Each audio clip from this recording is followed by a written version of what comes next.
Gall bladder में stone होने पे, पित्ताशय की थैली में स्टोन होने से, पथरी होने से किसी भी सर्जरी की जरूरत नहीं है। ये प्राकृतिक तरीके से क्लीनिंग थेरेपी से बड़े आराम से निकल जाती है। और ये जो हम यूज़ करते हैं, 3 चीज़ें हैं। एक्स्ट्रा वर्जिन ऑलिव ऑयल है, ये जूस है, और ये एप्सम सॉल्ट जो आप सामने देख रहे हैं। अगर कोई एलोपैथिक डॉक्टर ये कह रहा है कि ये सब बकवास है, तो मेरा करबद्ध निवेदन है उस डॉक्टर से कि एक बार बकवास कहने के पहले वो खुद इस पर प्रयोग करके देख ले। और मेरी जान पहचान में मेरे ख्याल से 50-60 एलोपैथिक डॉक्टर्स ने इसको किया हुआ है, और वो सब के सब इस रिजल्ट से बहुत खुश हैं। ये है डॉक्टर पीयूष सक्सेना। इन्होंने लिवर क्लींजिंग की ऐसी नेचुरल तकनीक इजाद की है जिससे फैटी लीवर ठीक हो जाता है, गॉल ब्लैडर के स्टोन निकल जाते हैं और लीवर की दूसरी बीमारियां भी ठीक हो जाती हैं। और खास बात ये है कि ये तकनीक बिल्कुल नेचुरल है, इसमें किसी भी तरह की दवाइयों की जरूरत नहीं पड़ती। नमस्कार दोस्तों, ये है ऑलिव ऑयल, ये है फ्रूट जूस और ये है मैग्नीशियम सल्फेट एप्सम सॉल्ट। इन तीनों के प्रयोग से पित्त की थैली की पथरियां निकल जाती हैं। ये अनुभव है डॉक्टर पीयूष सक्सेना जी का, और हजारों लोगों की पित्त की थैली की पथरियां यानी कि गॉल ब्लैडर स्टोन निकलवा चुके हैं और ऑपरेशन से पित्त की थैली निकलने से बचा चुके हैं। ये कहना है डॉक्टर पीयूष सक्सेना जी का। डॉक्टर पीयूष सक्सेना जी रिलायंस में सीनियर वाइस प्रेसिडेंट है कॉर्पोरेट अफेयर के, और निशुल्क तरीके से लिवर डिटॉक्सिफाई करते हुए, लिवर क्लेंजिंग करते हुए पित्त की थैली बचा रहे हैं। न केवल पित्त की थैली की पथरियां निकलवाते हैं, बल्कि फैटी लीवर हो या लीवर में और कोई दिक्कत हो वो भी ठीक हो जाती है इस विधि से। ये विधि क्या है, लिवर डिटॉक्सिफाई कैसे होता है, लिवर क्लींजिंग कैसे करते हैं, पूरी जानकारी लेते हैं डॉक्टर पीयूष सक्सेना जी से। टेक्निकल फार्मिंग चैनल को सब्सक्राइब करें और बेल आइकन भी दबाएं ताकि आगे आने वाले वीडियो की नोटिफिकेशन आपको मिलती रहे। डॉक्टर साहब नमस्कार। नमस्कार। आपने ये 3 चीजें इजाद की है, यानी कि एक कॉम्बिनेशन बनाया है जो पित्त की थैली की पथरी, गॉल ब्लैडर के स्टोन को रिमूव कर देते हैं। क्या क्या चीजें हैं और कैसे रिमूव करते हैं, जरा दर्शकों को बताइए। गॉल ब्लैडर में स्टोन होने पे, पित्ताशय की थैली में स्टोन होने से, पथरी होने से किसी भी सर्जरी की जरूरत नहीं है। ये प्राकृतिक तरीके से क्लीनिंग थेरेपी से बड़े आराम से निकल जाती है। और ये जो हम यूज़ करते हैं, 3 चीज़ें हैं। एक्स्ट्रा वर्जिन ऑलिव ऑयल है, ये जूस है, और ये एप्सम सॉल्ट जो आप सामने देख रहे हैं। ये पूरी की पूरी प्रक्रिया लिवर क्लीनिंग कहलाती है, जिसमें गॉल ब्लैडर साथ में क्लींस होता है। ये शाम को की जाती है, शुरू होती है, अगले दिन सुबह तक जारी रहती है। ये पूरी प्रक्रिया पूरी तरह से पेनलेस है, किसी तरह का दर्द इसमें नहीं होता। थोड़ा सा बताऊं मैं कि इसमें एप्सम सॉल्ट की जो पैकेट आप देख रहे हैं, ये 20-20 ग्राम के पैकेट होते हैं। ये एक्स्ट्रा वर्जिन ऑलिव ऑयल है, इसके बारे में डिटेल में चर्चा मैं अलग से भी करूंगा। इसके 250 ml की शीशी ले लें, लेकिन शीशी में बिल्कुल ध्यान रखें कि ये ओरिजिनल पैकिंग हो और रीपैक्ड ना हो। रीपैक्ड में बहुत कंप्लेंट्स आ रही हैं। ओरिजिनल पैकिंग जो इटली और स्पेन की होती है वो लेंगे तो भरपूर असर आएगा और एक बार में ही आप पथरियों से मुक्ति पा लेंगे। इसके साथ हम ये फलों का जूस इस्तेमाल करते हैं। कोई भी फल ले सकते हैं, संतरा, मौसमी। सुबह से हल्का खाना खाएं। शाम को 6 बजे एप्सम सॉल्ट की पहली डोसेज लें। शाम को 8 बजे एप्सम सॉल्ट की दूसरी डोसेज लें, ये पानी में घोल के ली जानी है। रात को 10 बजे extra virgin olive oil 175 ml equal quantity और जूस में मिला के ले लें और सो जाएं। सुबह 6 बजे एप्सम सॉल्ट की तीसरी डोसेज लें, सेम 20 ग्राम की। उसके बाद सुबह 8 बजे एक्स्ट्रा वर्जिन ऑलिव ऑयल जो इसमें 75 ml बचा हुआ है, उसको सेम क्वांटिटी और जूस के साथ मिला के ले लें। सुबह 10 बजे आखिरी डोसेज एप्सम सॉल्ट की ले लें, मैग्नीशियम सल्फेट की। डायरिया या लूज मोशन आपको पहले दिन से ही होना शुरू हो जाएंगे, लेकिन जो पहले दिन डायरिया होगा वो नॉर्मल येलो कलर का होगा। रात में नॉर्मली डायरिया नहीं होता, रात ठीक से गुजर जाती है। अगले दिन सुबह जो डायरिया होगा, आप देख के हैरान रह जाएंगे कि उसका रंग हरा है और उसमें पथरियां निकल रही हैं। इनको पथरियां इसलिए कहा जाता है क्योंकि इनका नॉमेनक्लेचर एलोपैथी वालों ने किया हुआ है कि ये गॉल ब्लैडर स्टोन्स हैं। ये पथरीले नहीं होते हैं, ये चर्बी के बने होते हैं। और चर्बी भी कौन सी? एबनॉर्मल फैट, जिसको गलाने का और कोई तरीका नहीं है। और ये चर्बी शरीर में शिथिलता के कई लक्षण देती है। लिवर क्लींस और गॉल ब्लैडर क्लींस की इस प्रक्रिया में जो एक साथी होती है, जब शरीर से ये पथरियां निकल जाती हैं, गॉल ब्लैडर स्टोन्स फ्री हो जाती है, तो शरीर को एक अद्भुत नई एनर्जी का एहसास होता है और लगता है कि हम उस हालत में पहुंच गए हैं जहां हम करीब 5 साल पहले थे। मैं बताऊं आपको, मैंने ये सारे के सारे प्रयोग अपने ऊपर, अपने फादर, मदर, वाइफ बेटे और बेटी के ऊपर किए हुए। कोई भी चीज़, कोई भी प्रयोग दर्शकों तक पहुंचाने के पहले मैं अपने ऊपर खुद करता हूं उसको, और तमाम तरह से उसके आर्गूमेंट सोच के कि क्या कैसे हो सकता है, रिजल्ट क्या होंगे, फिर मैं आपके सामने तक पहुंचाता हूं।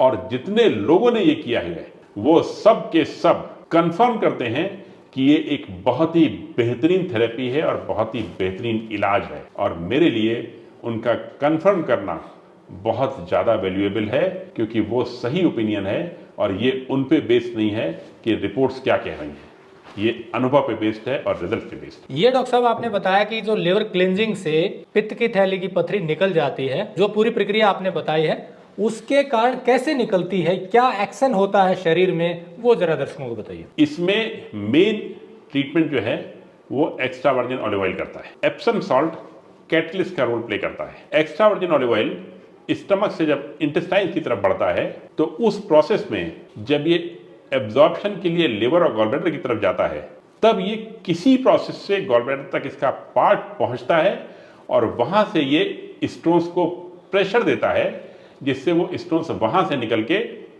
स्मॉल इंटेस्टाइन में आ जाते हैं। कि जिसने जिसने इस प्रयोग को किया है उसको करने के बाद अच्छा लगा है, और करने के बाद उसने कई और लोगों को कराया है और बहुत लोगों ने इसका लाभ उठाया है। एप्सम सॉल्ट की ये डोसेज हैवी है। 20 ग्राम एप्सम सॉल्ट शरीर को भारी लगता है और शरीर उसको फॉरेन बॉडी की तरह ट्रीट करता है, लेकिन हमारे ट्रीटमेंट के लिए एप्सम सॉल्ट बहुत जरूरी है, क्योंकि वो बाइल डक्ट को डायलेट करता है, फुला देता है बाइल डक्ट को। कई बार प्रश्न आता है 30 mm की, 32 mm की, 34 mm की पथरी कैसे निकलेगी, बाइल डक्ट तो छोटी सी होती है। पहली चीज तो ये कि जब 34 mm की पथरी की बात होती है तो ये आपके लिए ज़्यादा बड़ी हो सकती है, मेरे लिए नहीं है, क्योंकि मैं ये मानता हूं कि ये तो उसकी लंबाई है। पथरी तो नेचुरली चौड़ाई में निकलेगी ना, और चौड़ाई तो उसकी काफ़ी कम होती है। तो एक तो पथरी की चौड़ाई कम होती है और लंबी दिखा के आपके मन में डर बिठा जाता है। दूसरी चीज़ ये है कि जो कॉमन बाइल डक्ट है, एप्सम सॉल्ट के जाने से वो डक्ट फूल जाती है, तो जिसकी साइज 4 mm 6 mm की होती है वो बढ़ जाती है, उसमें इलास्टिसिटी होती है, और वो उसके फूलने से और एक्स्ट्रा वर्जिन ऑलिव ऑयल के प्रेशर से ये पथरियां गॉल ब्लैडर से निकल के, एक्चुअली पथरियां gall bladder, liver, bile duct और गॉल ब्लैडर के जॉइंट चारों जगह पे होती है, वहां से निकल के ये छोटी आंत में आ जाती हैं और उसके बाद डायरिया के जरिए निकल जाती हैं। तो ये तीन चीजें, एप्सम सॉल्ट हो गया, ऑलिव ऑयल है और जूस है, सिट्रस फ्रूट का कोई भी जूस, ये तीनों चीजें लेने से पथरी जो होती है वो निकल जाती है। तो अभी तक के अनुभव क्या है, ज्यादातर लोगों की निकल गई हैं या सबकी निकल जाती हैं या कुछ रह जाती हैं? नहीं, अनुभव तो इसमें बहुत ही अच्छे हैं, ये तो निकल ही जाएगी, इसमें तो कुछ प्रॉब्लम है ही नहीं। जो भी ये करेगा उसके हर हालत में पथरियां निकल जाती हैं, अगले दिन सुबह निकलती हैं। और मैं फिर कह रहा हूँ, ध्यान रखिएगा, extra virgin olive oil original packing वाला लीजिएगा, जो रीपैक्ड ना हो, क्योंकि यहाँ के रीपैक्ड वाले जो हैं वो पर्याप्त अच्छे रिजल्ट नहीं दे रहे हैं, इसलिए मैं बात करता हूँ ओरिजिनल पैकिंग वाला लीजिए, बाकी पथरियां बिल्कुल निकल जाएंगी, इसमें कुछ भी समस्या नहीं है। तो इसकी आपने जो शुरुआत की, ये जो फॉर्मूला इजाद किया है, ये कैसे किया? क्योंकि एलोपैथी में तो इसका कोई मान्यता देते नहीं कि कैसे निकल सकते हैं इससे। देखिए, वो थेरेपी अलग है, ये थेरेपी अलग है, आयुर्वेदा अलग है, होम्योपैथी अलग है। कोई भी पैथी वाला, खासतौर से मॉडर्न मेडिसिन वाले, किसी दूसरी पैथी को प्रमोट नहीं करेंगे, क्योंकि उसके बारे में उनको जानकारी नहीं है। अगर कोई एलोपैथिक डॉक्टर ये कह रहा है कि ये सब बकवास है, तो मेरा करबद्ध निवेदन है उस डॉक्टर से कि एक बार बकवास कहने के पहले वो खुद इस पर प्रयोग करके देख ले। और मेरी जान पहचान में मेरे ख्याल से 50-60 एलोपैथिक डॉक्टर्स ने इसको किया हुआ है, और वो सब के सब इस रिजल्ट से बहुत खुश हैं और वो चाहते हैं इसको प्रमोट करना, लेकिन अपने अपने जो बंधन होते हैं उन सीमाओं के चलते वो इससे ज़्यादा कुछ बात नहीं कर पाते हैं। ये थेरेपी अलग है, ये ट्रीटमेंट अलग है, और इसके रिजल्ट्स अलग हैं, और रिजल्ट्स गारंटीड हैं। मैं कहता हूँ एक बार लिवर क्लीन करने के बाद 6 महीने तक हार्ट अटैक नहीं हो सकता, क्योंकि जब शरीर से गंदी वाली चर्बी निकल जाती है तो कोरोनरी आर्टरी जो हार्ट वाली है, वहां तक जो ब्लॉकेजेस पहुंचे हैं वो तो चर्बी के ही होते हैं ना। जब शरीर से चर्बी का एक लेवल निकल गया है, तब ब्लड वहां से एक्स्ट्रा चर्बी खींच के लेके आता है, और खींच के लेने के बाद शरीर में ताजगी महसूस होती है, और उस ताजगी के चलते मैं ये एश्योर करता हूं कि अगले 6 महीने तक हार्ट अटैक नहीं होगा, क्योंकि चर्बी का जमावड़ा होने में बहुत समय लगता है। जिन्होंने पित्त की थैली ही निकलवा दी हो, उनको भी ये करना चाहिए क्या? उनके लिए लाभकारी है? प्रश्न आपका बहुत बढ़िया है कि जिनकी पित्त की थैली निकल गई है उनके पित्ताशय में पथरी होने का चांस कैसे हो सकता है। मैंने बहुत सारे ऐसे केसेस में, सैकड़ों में होंगे, जिनकी थैली निकल चुकी थी सर्जरी से, उनको कहा कि आप भी एक करिए। और मज़े की बात यह है कि उनके शरीर से जब डायरिया में स्टोन्स निकले तो उनकी क्वांटिटी उतनी ही थी। मेरा यह मानना है कि पथरियां खाली पित्ताशय में नहीं होती हैं, पित्ताशय के अलावा लिवर में, बाइल डक्ट में और जहां पे पित्ताशय जुड़ा होता है वहां पर भी होती हैं। तो जिनके पित्ताशय निकल चुके हैं वो भी इसको करें, और इसलिए कि ये क्लींस करने के बाद ऊर्जा के एक नए लेवल का एहसास होता है, बहुत ताजगी आती है और तमाम बीमारियों में लाभ मिलता है। डॉक्टर साहब, कई लोगों को शंका है कि ये करने से कोई नुकसान तो नहीं होगा, कहीं जो पथरी है वो कहीं पेट में या बाइल डक्ट में फंस तो नहीं जाएगी, कोई दिक्कत तो नहीं होगी, क्या ये सेफ है? देखिए, रही बात फंसने की, आज तक किसी की पथरी फंसी नहीं। कारण बहुत स्पष्ट है, ये पथरियां चर्बी की बनी होती हैं। जब आपके डायरिया में निकले, आप इनको छू के देखिएगा, पकड़ के देखिएगा, चर्बी की बॉल को, गेंद को हाथ में पकड़ पाना संभव ही नहीं है, वो तुरंत फिसल के निकल जाती है। कैसे अटकेगी? ये कभी भी नहीं अटकती है, ये अटकने का प्रश्न ही नहीं उठता है। इसकी कोई भी साइज हो, ये फटाक से फिसल के बाहर आ जाती है, और जब फिसल के तुरंत बाहर आ जाएगी तो ये अटकेगी कहाँ से? इसमें किसी भी तरह का जो भय है ये उन लोगों के मन में है जो कोई इस तरह के नए प्रयोग नहीं करना चाहते हैं। लेकिन आज ये प्रयोग तो नया भी नहीं है, लाखों लोग कर चुके हैं, इसको कर रहे हैं। आपके अड़ोस पड़ोस में भी करने वाले मिल जाएंगे। इसको मेरे भरोसे पे करके देखिए आप कितना फायदा होता है। तो जैसे आपने कहा कि आपके भरोसे पे लिवर क्लींजिंग करेंगे तो फायदा होगा, तो क्या पित्त की थैली से पथरी निकलने के अलावा अगर लिवर में कोई और दिक्कत हो तो उसमें भी लाभकारी है लिवर क्लींजिंग? देखिए, लिवर बॉडी का मेन ऑर्गन है और वेट के हिसाब से सेकंड लार्जेस्ट है। फर्स्ट पे स्किन है, सेकंड पे लिवर है। ये 500 तरह के काम करता है। ये बॉडी की केमिकल फैक्ट्री है। तमाम तरह के एंजाइम्स, डाइजेशन, एब्जॉर्प्शन, ये सारी कार्रवाई लिवर में होती है। अगर हमारा लिवर ही ठीक से काम नहीं कर रहा होगा तो आप सोच सकते हैं कि तमाम तरह की कमजोरी, थकान, तकलीफें ये सब आ रही होंगी। जैसे ही लिवर क्लींस होता है, लिवर की फंक्शनिंग इंप्रूव हो जाती है, एब्जॉर्प्शन, डाइजेशन ये सब इंप्रूव हो जाता है, एनर्जी का लेवल बढ़ जाता है, कई तरह की बीमारियां ठीक होने लगती हैं। इनफैक्ट सही तो ये है कि आप बार बार साइड इफेक्ट की बात कर रहे हैं। मैं तो कहता हूं इसका सबसे बड़ा साइड इफेक्ट ये है कि आप सोचेंगे आपकी एक चीज ठीक होगी, आपकी एक की जगह 8 चीजें ठीक हो जाएंगी। बाय द वे, एलर्जीज के लिए या तमाम इनक्योरेबल डिजीजेस के लिए जिनका कहीं कोई इलाज नहीं है, उन सब के ठीक होने की शुरुआत भी लिवर क्लींस से हो जाती है। क्योंकि जब जहर निकलेगा, बॉडी अपने नॉर्मल फंक्शनिंग पे आएगा तो बॉडी ठीक होती चली जाएगी। तो इसे दूसरे शब्दों में कहें तो लिवर डिटॉक्सिफाई हो जाता है इनसे। लिवर डिटॉक्सिफाई हो जाता है, एब्सोल्युटली करेक्ट जी, उसी को लिवर क्लींस का नाम दिया गया है। डॉक्टर साहब, एक सवाल और आता है दर्शकों का कि जिस दिन लिवर क्लींजिंग करनी हो उस दिन क्या खाना और कब से पहले खाना है? मैंने जो बात की हल्का खाने की, उसका मतलब ये है तेल मसाले ना लें, मिल्क प्रोडक्ट्स ना लें, और ये खाली एक ही दिन की तो बात है। और जो भी खाना है, फलाहार करना है, हरी सब्जियां लेनी है, 2 बजे तक ले लें, 2 बजे के बाद ना खाएं। कारण क्या है ये भी समझना जरूरी है। अगर हम मसालेदार खाना खाते हैं तो उसको डाइजेस्ट करने के लिए गॉल ब्लैडर से बाइल निकलता है, और जब ये बाइल निकलता है तो वहां पे बाइल कम हो जाता है। हमको गॉल ब्लैडर में बाइल का स्टोरेज चाहिए। अगर बाइल स्टोर रहेगा वहां पे तो वो स्टोन्स को ज्यादा प्रेशर से निकाल के फेंकेगा, और हमारा उद्देश्य ये होना चाहिए कि एक लिवर क्लीन में ज्यादा से ज्यादा स्टोन्स बाहर आ जाएं। और मैं ये भी बता दूं कि जितना आप कर सकते हैं करें। अगर कोई कमी बेसी रह जाती है, चिंता करने की कोई बात नहीं है, स्टोन्स तब भी निकलेंगे और क्लीन आपका सक्सेसफुल होगा ही होगा। ये मेरी जिम्मेदारी है। ये आपने कहा कि पहले हल्का खाना खाना है। अब बात जो प्रक्रिया शुरू करते हैं शाम को 6 बजे और अगले दिन 10 बजे तक चलते हैं, उसके बाद खाना क्या खाना, कब खाना है? हाँ, पहली चीज तो ये कि 2 बजे के बाद कुछ नहीं खाना है, लेकिन कब तक? अगले दिन 11 बजे तक, क्योंकि 11 बजे तक हमारी ये 6 डोसेज आपका अंदर ही अंदर काम कर रही होंगी, और उस काम करने की प्रक्रिया में आपके शरीर से ये जहर निकाला जा रहा है। 11 बजे के बाद शुरुआत आप खिचड़ी या बिल्कुल सादा खाना जैसे मैंने बताया उससे करें, और यही खाना आप 2, 4, 6 घंटे और चालू रखें। फिर शाम तक आपकी हालत इस लायक हो जाएगी कि आप कुछ भी खा सकते हैं, फिर बंधन नहीं, और आपको एहसास होने लगेगा कि आप बेहतर जिंदगी की तरफ आगे बढ़ चुके हैं।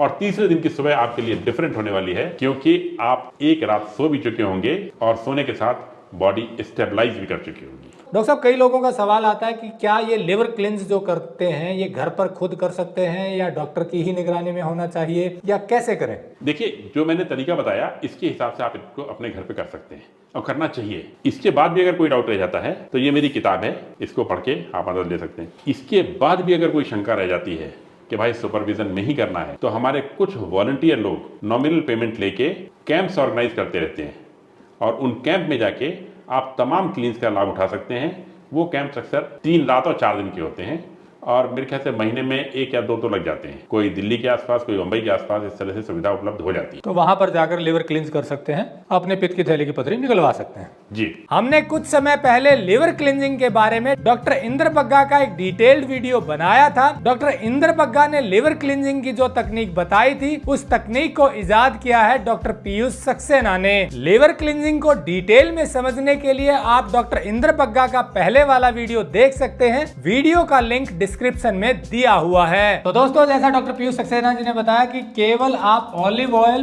एप्सम सॉल्ट और फ्रूट जूस को मिलाकर जो लिवर क्लींज है ये कर सकते हैं, घर पर कर सकते हैं। और इससे न केवल पित्त की थैली की पथरियां निकलेंगी, बल्कि लिवर में भी जो पथरी होती है वो भी निकलेंगी। फैटी लीवर को ठीक करने में भी लाभ मिलेगा, उसमें सुविधा होगी। और ज्यादा जानकारी अगर इसकी लेनी है तो नंबर हमने दिया हुआ है, आप बात कर सकते हैं। कोशिश सिर्फ इतनी है कि यदि किसी को पित्त की थैली में पथरी है या लीवर की कोई समस्या है या वैसे लीवर को डिटॉक्सिफाई करना चाहते हैं तो फिर ये नेचुरल थेरेपी ले सकते हैं लिवर क्लींस की। जुड़े रहे टेक्निकल फार्मिंग से, आगे भी आपको ऐसे वीडियो दिखाते रहेंगे। नमस्कार, जय हिंद।